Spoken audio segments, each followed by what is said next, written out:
प्रभु यीशु मसीह के मधुर और मीठे नाम से आप सभी को जय मसीह की। आज परमेश्वर के वचन में आप सभी का स्वागत है। परमेश्वर पिता आज अपने वचनों के द्वारा आप सभी को बहुत आयत से आशीष को दे। पिता परमेश्वर आज अपने वचनों के द्वारा आपसे बोले और बातचीत करे। मेरे प्रियो, जब हम परमेश्वर के वचन से सीख रहे हैं लूका 11 अध्याय और यहाँ पर हम 24, 25 और 26 को जब देखते हैं तो अधूरे सुधार से विपत्ति के बारे में हम सीख रहे हैं। हम 7 अशुद्ध आत्माओं के बारे में हम परमेश्वर के वचन से सीख रहे हैं। क्यों कर यहाँ पर 7 बुरी आत्माओं के बारे में परमेश्वर का वचन हमें बताता है। मेरे प्रियो, जो 7 अंक है वो पवित्र शास्त्र के अनुसार पूर्णता को दिखाता है।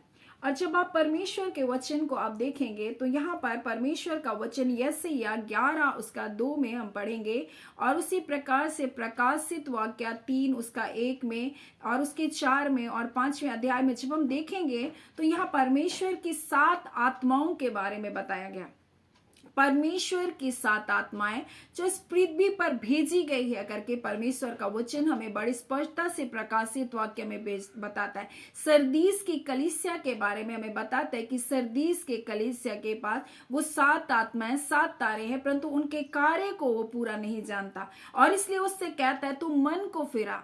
और यहाँ पर एक व्यक्ति के बारे में बताया गया है जिसका अधूरा सुधार है और उसका घर झाड़ा बुहारा साफ सुथरा है और वो आत्मा तो उससे निकल जाती है शुद्ध आत्मा, परंतु जब वो आती है उसके पास तो झाड़ा बुहारा साफ सुथरा पाती और तब अपने से बुरी 7 आत्माओं को लेकर उसमें क्या करती है, बैठ जाती है और उसके जीवन को पहले से भी ज्यादा वो क्या करती है, बुरी हो जाती है, उसको विनाश की ओर ले जाती है।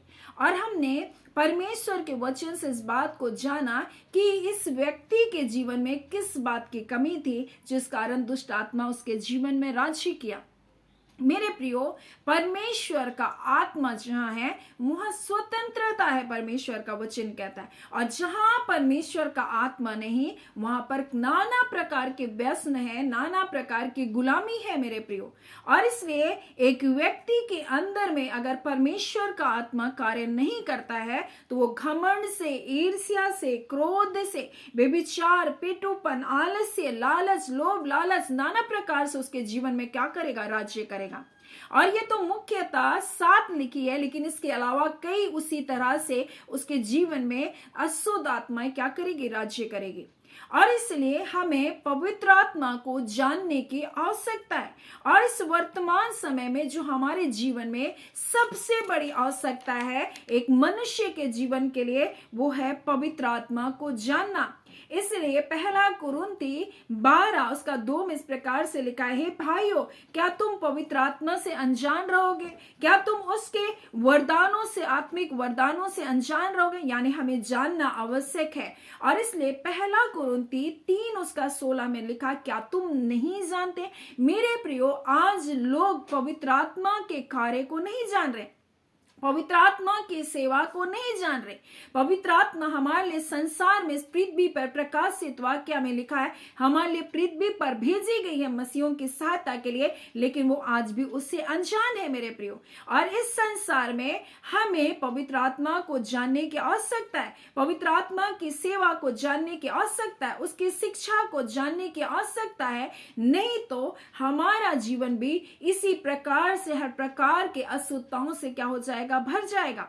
हम पवित्र आत्मा के चलाए नहीं चलेंगे तो हम इस संसार में गिर जाएंगे, हम भी उन पापों में अपने जीवन को जीने लग जाएंगे।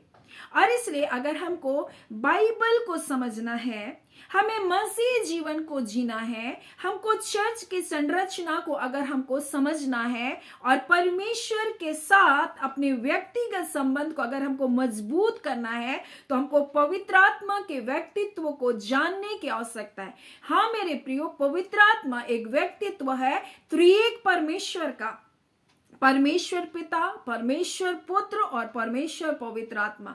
और शायद इसको आप भली भांति उतना ना भी जाने, लेकिन आप ये विश्वास करें कि वह हमारे लिए इस पृथ्वी पर भेजी गई है। और इसीलिए यीशु मसीह यूहन्ना 14 में इस प्रकार से कहता है 16 में, मैं जा रहा हूं और तुम्हारे लिए एक सहायक को भेजूंगा, हमारे लिए एक मददगार को भेजेगा जो हमारी सहायता करेगा। मैं तुमको अनाथ नहीं नहीं छोड़ूंगा कहता है।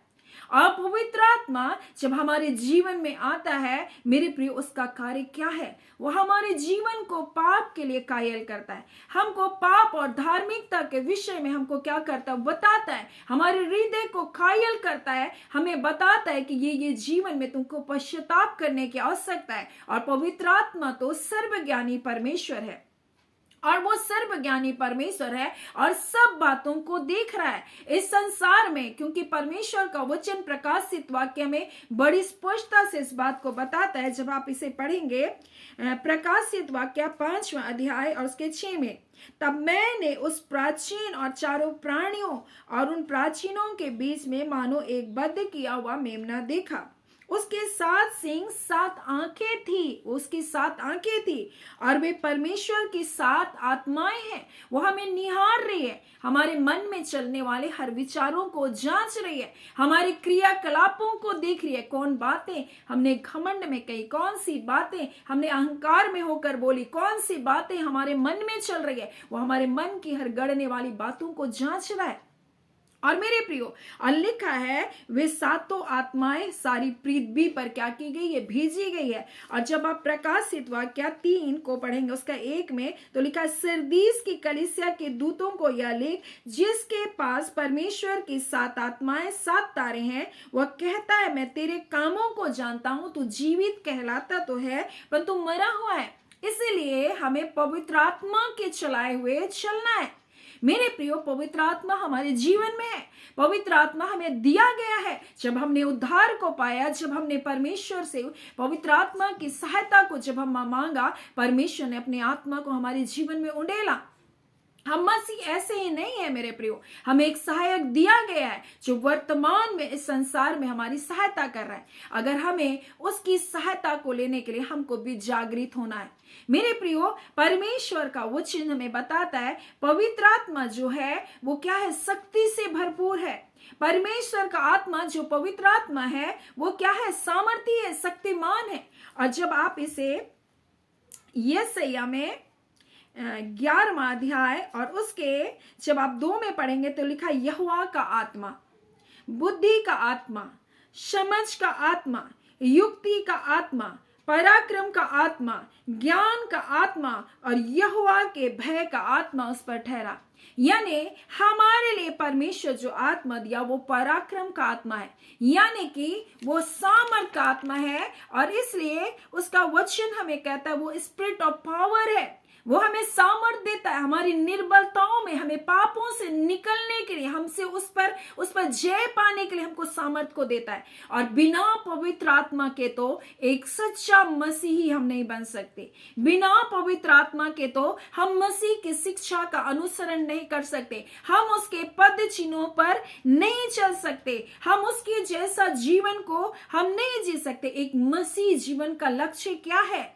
मसीह के स्वरूप में बदलना, उसकी छवि में ढलना एक मसीह जीवन का लक्ष्य है। मेरे प्रियो, आपका लक्ष्य क्या है मैं नहीं जानती, लेकिन एक मसीह जीवन में जब आ गए, आपका लक्ष्य है कि आप उसके पद चिन्हों पर चलें और उसके गुण, उसके स्वभाव में अपने जीवन को आप लेकर चले। और ये बिना पवित्र आत्मा के तो बिल्कुल भी नहीं हो सकता है। और एक व्यक्ति का अधूरा सुधार विपत्ति को इसलिए लेकर आता है, वो यीशु को प्रभु करके स्वीकार करता है, लेकिन वो मसीह की शिक्षा में बिना पवित्र आत्मा की सहायता के वो नहीं कार्य कर सकता। वो अपने जीवन में स्वयं के परिवार, स्वयं के प्रयास से अपने जीवन को नहीं बदल सकता। बहुत सारे लोग 2 दिन सोचते हैं कि मैं गाली नहीं दूंगा, लेकिन तीसरे दिन फिर गाली देते हैं। 2 दिन सोचते हैं मैं अब क्रोध नहीं करूंगा, परंतु कुछ दिन के बाद फिर वही क्रोध आ जाता है। क्योंकि उसने पवित्र आत्मा से सहायता पाना नहीं सीखा। आज हमें पवित्र आत्मा की शिक्षा को जानना भी आवश्यक है। और इसलिए वो कहता है तुम जानो तुम्हारा देह मेरे पवित्र आत्मा का मंदिर है। वो सर्व सामर्थी परमेश्वर पवित्र आत्मा प्रभु है, और इसलिए उसका वचन कहता है परमेश्वर का आत्मा सामर्थ का आत्मा, युक्ति का आत्मा, यानी कि वो हमारा काउंसलिंग करता है, वो हमें बताता है, हमारा सलाहकार है, हमारा परामर्शदाता है, और हमें वो बताता है कि हमें किस रीति से इस परिस्थिति से हमको निकलना है। वो सामर्थी है, वो हमें बताता है, वो एक्सपर्ट है हर चीज के लिए, और वही हमको सही रीति से उन बातों के ऊपर जय को प्रदान करने के लिए हमको बताता है। लेकिन इस संसार में हम उस पवित्र आत्मा जो हमारा एक्सपर्ट है, जो सब कुछ जानने वाला है, सर्वज्ञानी प्रभु है, हम उसको छोड़ करके संसार के लोगों के पीछे भागते हैं।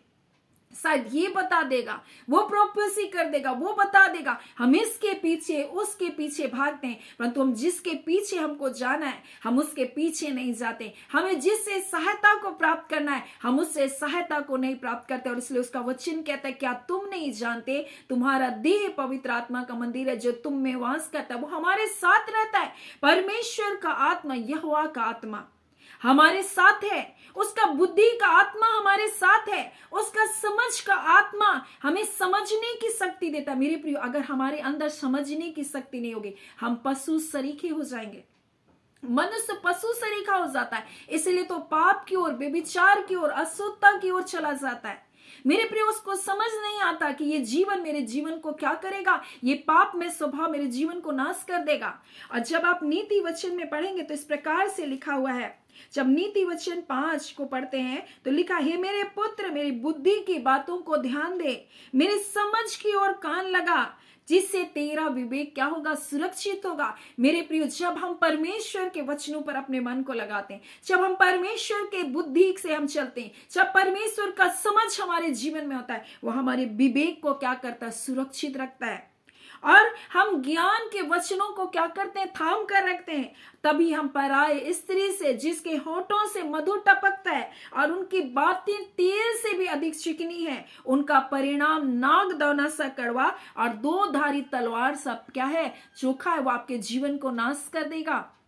और लिखा है, उसके पांव मृत्यु की ओर बढ़ते हैं और उसके पग अधोलोक के समान है। वो आपके जीवन को क्या करेगा, नरक में नाश कर देगा। और इसीलिए ये आत्माएं 7 आत्माओं में है व्यभिचार, मेरे प्रियो, आत्माओं में है क्या, अभिमान, घमंड, मेरे प्रियो। और इसलिए परमेश्वर का वचन कहता है, मेरे ज्ञान की आत्मा को प्राप्त कर, मेरे समझ की आत्मा में बढ़, मेरे बुद्धि की आत्माओं में बढ़। और परमेश्वर का वचन कहता है, हमें युक्ति का आत्मा दिया गया। हमें परमेश्वर का आत्मा क्या करता है, पराक्रम का आत्मा, सामर्थ का आत्मा, हमको सामर्थ देता है हम उन दुर्बलताओं से छूट सके। हमारे जीवन में वो हमको नॉलेज देता है, हमें बुद्धि ज्ञान देता है, हमको नॉलेज देता है, हमको विजडम देता है, मेरे प्रियो, हमको समझने की शक्ति को देता है वो, ताकि हम उन परिस्थिति, उन हालातों से निकल सके। और ये हमारे जीवन में कब होगा, जब परमेश्वर का आत्मा, जो भय का आत्मा हमारे जीवन में कार्य करेगा। क्योंकि परमेश्वर का भय का आत्मा जब हमारे जीवन में कार्य करता है, बुद्धि का आरंभ हो जाता है। तब हम परम प्रधान ईश्वर को क्या करते हैं, जान सकते हैं, हम उसको समझ सकते हैं।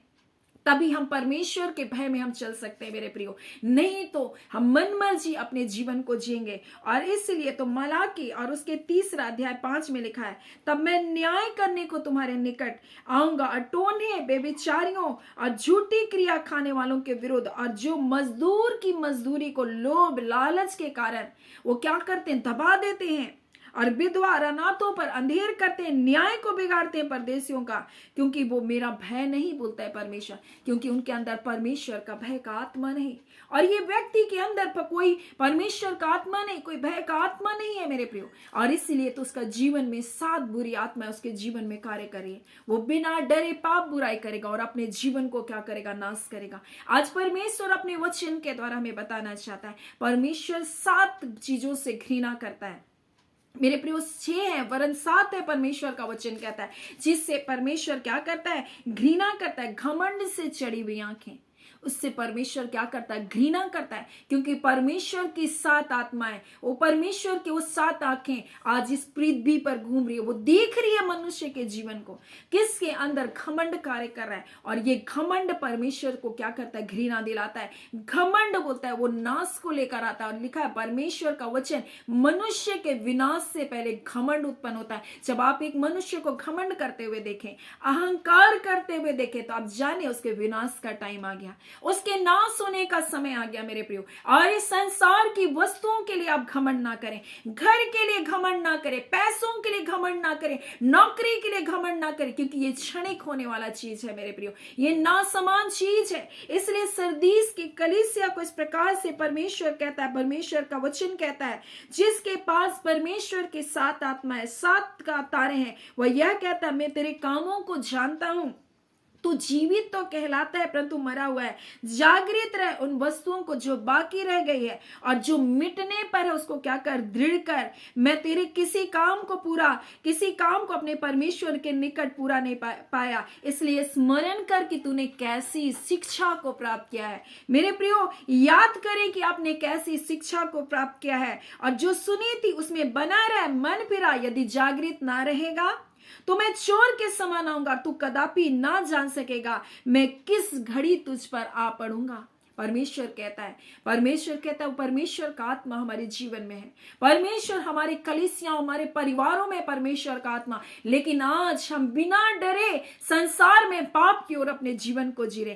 क्योंकि हमने परमेश्वर के भय के आत्मा को अपने जीवन में स्वीकार नहीं किया, हमने परमेश्वर के ज्ञान की आत्मा को अपने जीवन में स्वीकार नहीं किया, हमने परमेश्वर के समझ की आत्मा को अपने जीवन में स्वीकार नहीं किया, हमने परमेश्वर की सलाह को, परमेश्वर के परामर्श की आत्मा को, उसकी युक्ति की आत्मा को अपने जीवन में स्वीकार नहीं किया, हमने उसके पराक्रम की आत्मा को हमने अपने जीवन में स्वीकार नहीं किया। हम डरते फिरते रहते मेरे प्रियो, लेकिन परमेश्वर का वचन कहता है, परमेश्वर का आत्मा, पराक्रम का आत्मा, सामर्थी आत्मा मेरे प्रियो, उसका वचन कहता है, बोलते हैं कि जो कुछ संसार में उससे कहीं अधिक सामर्थी है जो हम में वास करता है। इस संसार में बीमारियां हो सकती है, इस संसार में कई प्रकार के डर और भय का कारण हो सकता है मेरे प्रियो, लेकिन वो परमेश्वर जो आप में रहता है वो पराक्रमी परमेश्वर है, वो सामर्थी परमेश्वर है, वो सर्व सामर्थी परमेश्वर है। आपकी बुद्धि, आपकी सोच, आपकी समझ से कहीं बढ़कर कार्य करने वाला परमेश्वर है मेरे प्रियो। और इसलिए उस पराक्रमी परमेश्वर, उस पराक्रमी पवित्र आत्मा को अपने जीवन में आप स्वीकार कीजिए, जो आपको इस संसार में हर एक बातों से ऊपर उठने में और जय प्रदान करने के लिए सहायता करेगा। और बिना पवित्र आत्मा के ज्ञान के मेरे प्रियो, इस संसार में तो हम मसीह के साथ नहीं चल सकते, हम उसकी शिक्षा का अनुसरण नहीं कर सकते। हम पवित्र आत्मा की चलाए हमको अगर चलना है मेरे प्रियो, तो हमें पवित्र आत्मा को अपने जीवन में उसको क्या करना चाहिए, प्रथम स्थान को देना चाहिए। हमें उससे बातचीत करना चाहिए, हमें उसकी सहायता मांगनी चाहिए, क्योंकि यीशु मसीह कहता है, मैं तुझको अनाथ नहीं छोड़ूंगा,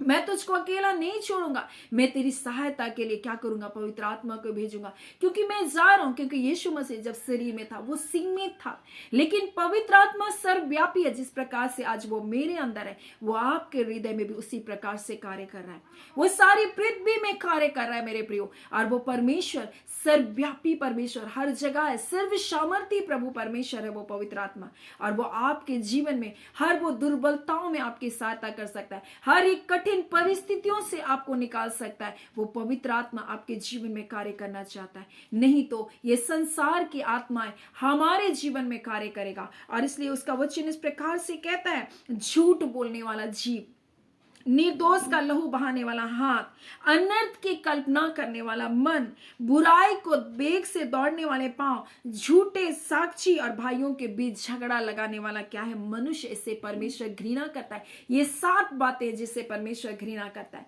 और इस प्रकार से 7 ऐसी आत्माएं, बुरी आत्माएं जो मनुष्य के जीवन को क्या करती है, नाश करती है। लेकिन जब परमेश्वर के वो 7 आत्माएं आपके जीवन पर राज्य करे, रिबांदा खाला, जब आपके जीवन में कार्य करेगी मेरे प्रियो, वो हर एक बंधन को क्या करेगा, आजाद करेगी। क्योंकि परमेश्वर का वचन कहता है, जहां परमेश्वर का आत्मा है वहां स्वतंत्रता है। वो आत्माएं आपको निर्भय करेगी, वो आत्माएं आपको क्या करेगी, सलाह देगी, आपको परामर्श देगी, आपको निकालेगी उन परिस्थितियों से। वो आत्मा बुद्धि का आत्मा, पराक्रम का आत्मा, सामर्थ का आत्मा आपके जीवन में कार्य करेगा मेरे प्रियो। और परमेश्वर आज आपके जीवन से इस बात को कहना चाहता है, आज परमेश्वर की आत्मा से परिपूर्ण हो जाए, उससे सामर्थ को मांगे, उससे सलाह को मांगे, उससे बातचीत करें, प्रभु मुझे इस जगह आपकी सहायता चाहिए, प्रभु मुझे इस सब्जेक्ट में आपकी मदद चाहिए, प्रभु मुझे पढ़ाई में आपकी मदद चाहिए, प्रभु मैं नौकरी करने के लिए मैं तैयारी कर रहा हूं, मुझको आपकी सहायता चाहिए, प्रभु मैं इंटरव्यू देने जा रहा हूं, मेरी सहायता कीजिए, पवित्र आत्मा आप मेरे साथ चलिए, मुझे बोलने के लिए सहायता कीजिए, मुझे इंटरव्यू देने के लिए सहायता कीजिए। वो आपके साथ है। क्या तुम नहीं जानते? परमेश्वर का वचन कहता है, क्या तुम नहीं जानते तुम्हारा शरीर परमेश्वर के पवित्र आत्मा का मंदिर है, तुम्हारी देह परमेश्वर के पवित्र आत्मा का मंदिर है। आज हमें इसे जानने की आवश्यकता है मेरे प्रियो। आज इस संसार में हमें उसकी शिक्षा को जानने की आवश्यकता है, हमें पवित्र आत्मा को जानने की आवश्यकता है। वो एक व्यक्तित्व है जो आपके साथ रहने के लिए इस पृथ्वी में आया। हमें उसको कितना आदर देना चाहिए जो हमारे इस पाप में संसार में हमारे लिए आया और हमें पवित्रीकरण की ओर लेकर जा रहा है, ताकि हम स्वर्गीय निवास की ओर जा सके। सो परमेश्वर पिता इन वचनों के द्वारा आप सभी के जीवन को बहुत ऐसे आशीष को दे। आमीन। आइए हम प्रार्थना करेंगे। धन्यवाद देते हैं जीवते सच्चे सामर्थ्य पिता परमेश्वर, हम प्रभु यीशु मसीह के मधुर और मीठे नाम से पिता आपके निकटता में आते हैं। और खुदा परमेश्वर प्रभु जी, हाँ पिता, एक मनुष्य के जीवन में परमेश्वर, हाँ पिता, सबसे बड़ी जो आवश्यकता है वो आपके पवित्र आत्मा है प्रभु जी, क्योंकि पवित्र आत्मा आप में मसीह के स्वरूप में बदलने के लिए, हाँ पिता परमेश्वर, उसके छवि में बदलने के लिए प्रभु हमें सहायता करता है। और प्रभु हमें मसीह के पद चिन्हों पर चलने के लिए हमारी सहायता करता है। हाँ पिता, तभी हम परमेश्वर चर्च की संरचनाओं को प्रभु जान सकते हैं, हम आपकी योजनाओं को जान सकते हैं, तभी हम इस संसार में तमाम पाप और बुराई के ऊपर जय को पा सकते हैं। तभी परमेश्वर पिता प्रभु जी हमें संसार में प्रभु जी अपने आप को अकेला ना समझेंगे, जब पवित्र आत्मा आप हमारे साथ होते हैं प्रभु जी। और इस बात को आज अपने वचन के द्वारा आपने बताया, आप सर्व सामर्थी सर्व ज्ञानी है प्रभु जी, आत्मा की हर एक बातों को वरन गुण रहस्य को भी जानने वाले पवित्र आत्मा आप हैं। वरन परमेश्वर की गुण बातों को भी आप जानते हैं। आज पवित्र आत्मा हर एक के मन और हृदय में आपके वचन का तेज चमके। आज पवित्र आत्मा हर एक के जीवन में अपने आप को प्रकट करें, अपनी बुद्धिमत्ता को, अपने ज्ञान को पवित्र आत्मा, अपने ज्ञान को, अपने समझ को प्रभु, अपनी युक्ति को, अपने पराक्रम को, और आपका डर, आपके भय का आत्मा आपके लोगों के जीवन पर राज्य करे। यहोवा आपका आत्मा आपके लोगों के जीवन पर राज्य करे। और खुदावन परमेश्वर पिता, वो पाप के विषय में प्रभु जी, हाँ पिता, आपके लोगों को घायल करे और उनके पापों में परमेश्वर उनको मन फिराने के लिए प्रभु जी अनुग्रह प्रदान कीजिए। और पिता, एक पवित्रीकरण के जीवन में आप उन्हें ले चलिए। खुदावन परमेश्वर, इस वचन के द्वारा आपने अपने लोगों के जीवन से बातचीत किया। हर एक पिता परमेश्वर ऐसी बैड स्पिरिट के परमेश्वर प्रभाव में, शक के प्रभाव में, भ्रम की युक्तियों में, शैतान की चलाकियों के बंधन में, हर झूठे विजन के प्रभाव में, हर प्रकार के अंधकार के प्रभाव में जो आपके जीवनों को शत्रु ने बांध कर रखा, आज यीशु नासरी के नाम से हर एक बंधन टूटे पवित्र आत्मा, हर एक बंधन टूटे पवित्र आत्मा आपके लोगों के जीवन से। हर दुष्टता के कार्य यीशु के नाम से चलाए जाए, हर शैतानिकता के कार्य जलाए जाए यीशु के नाम से। हाँ पिता परमेश्वर, जो लोगों के सोच विचार मन और हृदय को पाप की ओर लेकर जाती है प्रभु, ऐसे हर एक बंधन टूटे, आपका ज्ञान, आपका समझ एक एक के लोगों के जीवन में कार्य करने पाए पवित्र आत्मा। खुदावन परमेश्वर, ताकि ये पिता, इनका विवेक प्रभु सुरक्षित रह सके और प्रभु जी ये मसीह आपकी शिक्षा में बढ़ सके। पवित्र आत्मा प्रभु, आप उत्तम सहायक है प्रभु इस संसार में। आपने कहा, मैं तुमको अकेला, तुमको अनाथ ना छोड़ूंगा, मैं तुम्हारे संग रहूंगा, मैं जगत के अंत तक तुम्हारे संग रहूंगा। पवित्र आत्मा, आपके विश्वास योग्यता के लिए आपका धन्यवाद। पवित्र आत्मा, आपके छुटकारे के लिए आपका धन्यवाद, क्योंकि जहां पवित्र आत्मा आप है वहां स्वतंत्रता है। आज यीशु के नाम से आपके लोग स्वतंत्र किए जा रहे, बीमारियों से आजाद किए जा रहे, अंधकार के बंधन तोड़े जा रहे यीशु के नाम से पिता, हर भ्रम की आत्माओं से आजाद किए जा रहे प्रभु, आपका धन्यवाद। खुदान परमेश्वरी बांदा खाला, हम आपका धन्यवाद करते पिता, हम आपकी स्तुति करते पिता, आपके नाम को ऊंचा उठाते मेरे खुदान पवित्र आत्मा प्रभु जी। धन्यवाद मेरे पिता परमेश्वर, आपने अपने लोगों को जय छुटकारे को दिया, आपका धन्यवाद। अपनी महान उपस्थिति से आपके लोगों के जीवन को आपने परिपूर्ण किया। हाँ पिता, दाऊद कहता है, मैं तेरी आत्मा से भागकर कहां जाऊं। हाँ पिता, अगर आकाश में चढ़ो तो वहां है, अधोलोक में अपना पिता परमेश्वर चला जाऊं तो तू वहां है पिता। आप हर जगह है पवित्र आत्मा, आप हर देश में है प्रभु जी, हर राज्य में परमेश्वर, इनके घरों में परमेश्वर, इनकी जिंदगियों में परमेश्वर, और जहां पवित्र आत्मा आप है प्रभु जी, वहां जाती है प्रभु। हर प्रकार के डर, भय, बीमारी, निर्बलता, दुर्बलता, से यीशु के नाम से ये आजाद किए जा रहे पिता। हर अंधकार की शक्तियों के बंधन तोड़े जा रहे प्रभु जी, इसी घड़ी यीशु के नाम से प्रभु जी आपकी शांति, आपका आनंद की जीवन पर राज्य कर रहे पिता। आपका धन्यवाद करते मेरे पिता। सारी आदर महिमा केवल और केवल आपको देते हैं पिता। धन्यवाद पिता, आपने प्रार्थना सुना, प्रार्थना में अपने लोगों को